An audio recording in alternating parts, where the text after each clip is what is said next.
Good morning, students. Remember, we were seeing the second chapter, Nelson Mandela, Long Walk to Freedom. In the previous part 3, we had seen what sort of sacrifices were made by the African people before Nelson Mandela and during his lifetime as well. What sort of torture were being given to them, okay, and how they were pushed to their limit. That's where their courage emerged, okay. And then we also saw his belief of bravery. Remember, I had told you, the brave man is not the one who is not afraid at all, but is the one who has fear, but he conquers that fear. That is the idea of bravery for Nelson Mandela. Now, I had also talked about the essential goodness in man. Now we will see essential goodness in man, his idea about love and hate. Then he talks about his twin obligations. We all the people of the country have twin obligations. One obligation is towards his family and another obligation is towards his country. So which one will you give priority to? Okay, when the country demands, you need to go for the service of the country. Okay, then you should not give priority to your family. That is the idea very much in fashion in Israel. It is believed that it is said, it is a fact also, that in Israel, from every family, one person should be there in army, navy or air force. One person from every family should be there in any of these three forces, because Israel is surrounded by all the Muslim countries. So to defend their freedom, to defend their independence, they need to have a good force, and that's why they have made it compulsory. Okay, then Nelson Mandela, he talks over here about when a child he was growing up, what was his idea about freedom. At a greater age, when he became a college student, how his idea about the freedom changed, and how he found that he was also not free, why he joined African National Congress. All those things we will study now. And finally he gives his own ideas about the oppressors, जो जुलम करते हैं वो, and the oppressed, यानी जो जुलम का शिकार बने हैं वो सब के बारे में वो बताता है. So we will continue from here his idea about love and hate. That also includes the essential goodness. आदमी में जो अच्छाई है उसकी भी बात वो करता है. Okay, look at the paragraph over there. No one is born hating another person because of the color of his skin or his background or his religion. बराबर, very clearly he says in these lines कि कोई भी बच्चा पैदा नहीं होता है दूसरे को हेट करते हुए, जस्ट बिकॉज दूसरे का कलर उसके कलर जैसा नहीं है, दूसरे का बैकग्राउंड उसके बैकग्राउंड जैसा नहीं है, दूसरे का धर्म उसके धर्म जैसा नहीं है. कोई भी पैदा हुआ बच्चा ये सब गुण लेके पैदा होता है कि वो मेरे जैसा नहीं है, so I should hate him. He is not from my religion, so I should hate him. He is not from my background, so I should hate him. No one is born with this mentality. Okay, people must learn to hate, and if they can learn to hate, they can be taught to love. When you see this sentence in the beginning, you might wonder, sir ये क्या कहा है? People must learn to hate. लोगों को hate करना सीखना चाहिए, सीखना ही पड़ेगा, ऐसा इसका मतलब है. Because he speaks that sentence in context of love. Here he speaks this particular sentence in the context of love, कि people must learn to hate, लोगों को हेट करना सीखना चाहिए. And if they can learn to hate, अगर hate करना आ जाता है, then they can be taught to love. जैसे हेट करना उनको सिखा सकते हैं, वो सीख सकते हैं, वैसे लव करना भी तो उनको सिखा सकते हैं, वैसे लव करना भी वो सीख सकते हैं. For love comes naturally to the human heart, then it's opposite. Okay, this is his idea about love and hate. What he feels, love comes naturally to the person, then hate. तो अगर hate करना वो सीख सकता है तो love तो naturally आता है. Love comes first, then comes hate. तो बाद में आई हुई चीज वो सीख सकता है, तो पहले आई चीज क्यों नहीं सीख सकता? Okay, any newborn baby students, you see, he और she will begin to love his और her mother, then family members, all that. It doesn't hate anyone. He remains in the company of all these family members for a long time, and he develops a particular type of love for all of them. उसमें hate होती ही नहीं है, घर में जो भी रहते हैं सबको वो बुलाता है, सबसे बातें करता है, सबसे खेलता है. Got it? So here he draws our attention to this fact कि अगर हेट करना आ जाए तो लव करना तो उससे भी इजी है, because love comes naturally to the human heart. Then it's opposite, और उसका अपोजिट क्या है? Hate. Okay, so that is his idea about love and hate. Even in the grimmest times in prison, when my comrades and I were pushed to our limits, यानी हमारे ऊपर इतना जुल्म होता था कि हमारी सहन शक्ति का अंत आ जाए. पुश टू आवर लिमिट यानी our tolerance power would come to an end. Till that moment, till that time, we were being tortured in the prison. ये लोग जेल में थे, तो जेल में उनके ऊपर इतना टॉर्चर करते थे कि उनकी सहन शक्ति का भी अंत आ जाए. तब क्या होता था? I would see a glimmer of humanity in one of the guards. वहाँ जो दूसरे गार्ड्स थे उसमें से एक गार्ड में वो क्या था? ये ह्यूमैनिटी की चमक देखता था, इंसानियत की चमक देखता था. बाकी सारे गार्ड्स हमको मारते करते थे, जो भी ऑफिसर ऑर्डर दे वैसा वो करते थे हमारे साथ. बट एक गार्ड था जिसके अंदर हम ये इंसानियत की चमक देखते थे कि उसमें इंसानियत अभी भी बची है. Okay, perhaps just for a second, but it was enough to reassure me and keep me going. वो थोड़े सेकंड ही हमारे साथ इंसानियत दिखा था, but that was enough for us. वो बोले थोड़े सेकंड दिखाई गई इंसानियत भी हमारे लिए बहुत ज़्यादा थी, बहुत काफ़ी थी. और दैट वुड ओनली रीअश्योर मी कि आप अपनी लड़ाई बढ़ाते रहो. इंसानियत नाम जैसी चीज़ जिंदा है. Okay, and keep me going. और उसकी वजह से ही हम क्या है, फ्रीडम स्ट्रगल आगे बढ़ाते गए.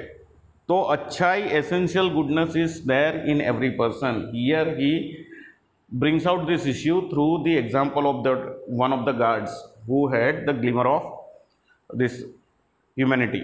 Okay, man's goodness is a flame that can be hidden but never extinguished. Now he compares man's goodness with a flame. वो एक फ्लेम के साथ इसकी कंपेयर करता है. फ्लेम यानी ज्योत, ज्वाला, बराबर. मोमबत्ती जलाते हैं तो उसकी जो फ्लेम होती है वो, बराबर. तो वो उसको, मैंस गुडनेस को उसके साथ कंपेयर करता है कि ये एक ऐसी फ्लेम है जो तुम छुपा सकते हो बट उसको बुझा नहीं सकते.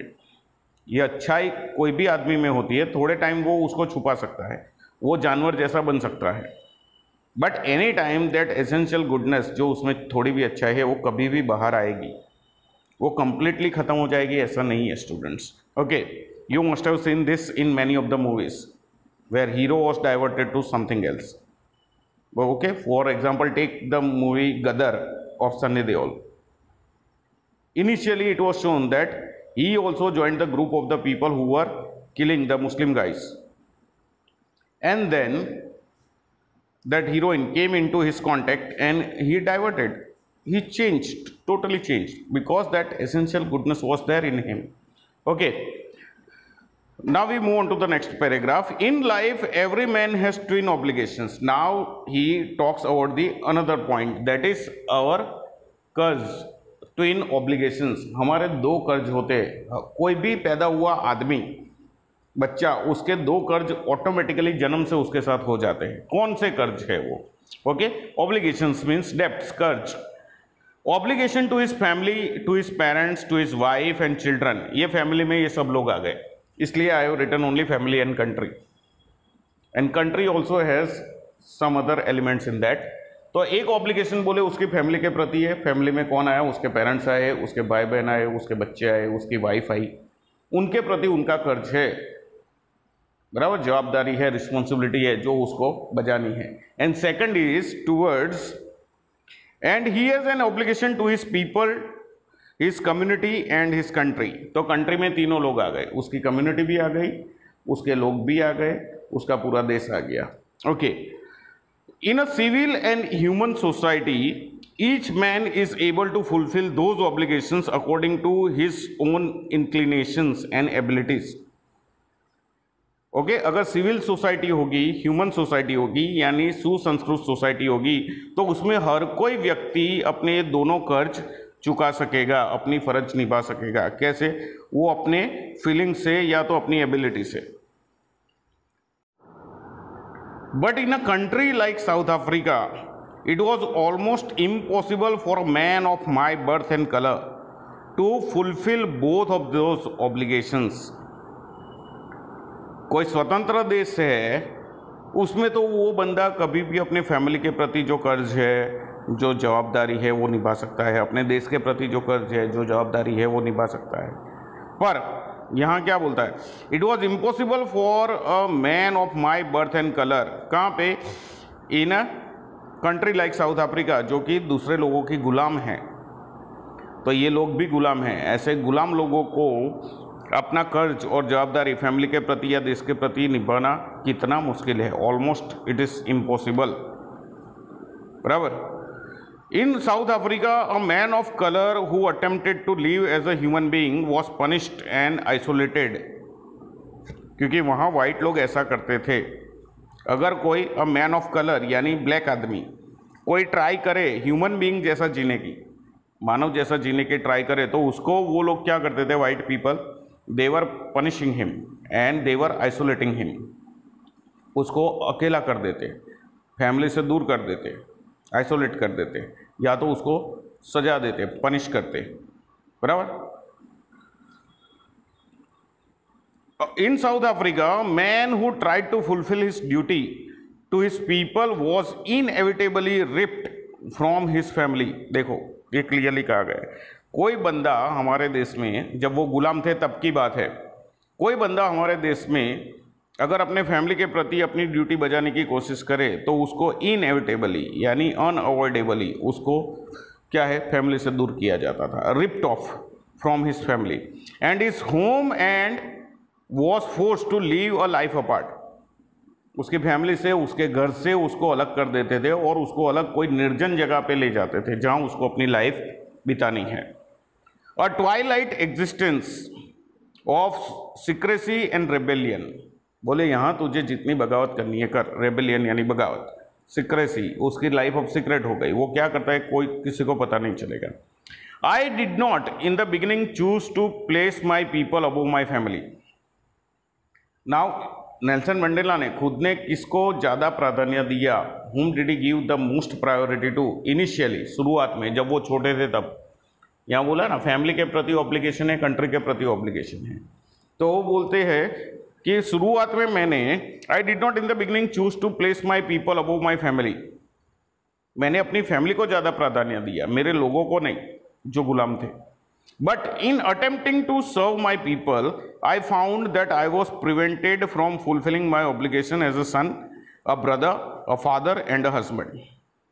बट जब ये अपने लोगों का सर्व करता था, उनकी सेवा करता था, तब उसको पता चला, आई found that I was prevented, उसको रोका गया था। किस बात से रोका गया था? From fulfilling my obligation. मेरी जो जवाबदारी है, मेरा जो कर्तव्य है, बराबर, मेरा जो ऋण है हमारे फैमिली मेंबर्स के प्रति, वो ऋण चुकाने के लिए भी मुझे क्या है? रोक दिया जाता था। बराबर। मेरा सन के प्रति जो ऋण है मेरे पेरेंट्स के ऊपर, बराबर, मेरा भाई के प्रति मेरी जो जवाबदारी है, मेरे फादर के प्रति जो जवाबदारी है, ओके, और हस्बैंड के रूप में मेरी जो जवाबदारी है मेरे बच्चों के लिए, वो सब बजाने से मुझे रोका जाता था। I was not born with a hunger to be free. जब वो पैदा हुए, that time he did not have the hunger to be free. He knew that he was a slave. पर तब उसको फ्री होने की थोड़ी भी भूख नहीं थी। बराबर। Free in every way that I could know. What he says, I was not born with a hunger to be free. क्यों वो उनके पास वो हंगर नहीं थी? जब वो पैदा हुए, that time he says he did not have the hunger to be free because he was feeling that he is already free. जब उनको ऐसा ही लगता था कि मैं फ्री हूँ, तो तब फ्री होने की कोई चाहत ही नहीं थी। I was born free, free in every way that I could know. तब मैं छोटा बच्चा था, तो मुझे खेलने का है तो खेलने का मिलेगा, खाने का है तो खाने का मिलेगा, उसको उसके ऊपर कोई पाबंदी नहीं थी। तो इसलिए वो सोचता है कि तब तो मैं फ्री ही था, actually you was not free. Okay, free to run in fields near my mother's hut, free to swim in the clear stream and that ran through my village, free to roast mealies, mealies यानी meals yani millis, here plural is taken in that way, that is your food, under the stars and ride the broad backs of slow moving bulls। ये सब activity करने में वो free था, nobody was stopping him। तो ये जब छोटा बच्चा था तब तक तो उसे काफी टाइम तक लगा कि मैं तो फ्री ही हूँ, मेरे ऊपर कोई पाबंदी नहीं है, सब एक्टिविटी उसको करने को मिलती थी। As long as I obeyed my father and abided by the customs of my tribe, I was not troubled by the laws of man और गॉड। देखो, जब तक मैंने मेरे पापा की कई बातें मानी, ओके, और मैं हमारे ट्राइब के जो रूल्स थे, कस्टम थे, समाज के वो जो रीत रिवाज थे वो माने, तब तक तो आई वॉज नॉट ट्रबल्ड, मुझे कोई ट्रबल नहीं हुई आदमी के कोई कायदे कानून से या तो गॉड के कोई कायदे कानून से। So that time I was completely free. It was only when I began to learn that my boyhood freedom was an illusion, when I discovered as a young man that my freedom had already been taken from me, that I began to hunger for it। तो जब उनको पता चला कि उनका boyhood का जो freedom था, बॉयहुड टाइम का जो फ्रीडम था, वो क्या है, वो एक भ्रम है। So as a boy he must have seen some elderly people being beaten by the white people or being taken to the prison, and when he made the inquiry he must have come to know कि ये हम लोग गुलाम हैं, इसलिए हमारे साथ कुछ भी कर सकते हैं। So that time he realized to them that his idea of being free was an illusion for him। वो थोड़ा बड़ा हो जाएगा तो उसके साथ भी ऐसा व्यवहार होगा, अभी बच्चा है इसलिए क्या है, वो वाइट लोग उसके ऊपर इतना ध्यान नहीं देते हैं। तो यहाँ उसका वो भ्रम टूट गया, इल्यूजन यानी भ्रम, दैट आई वॉज फ्री।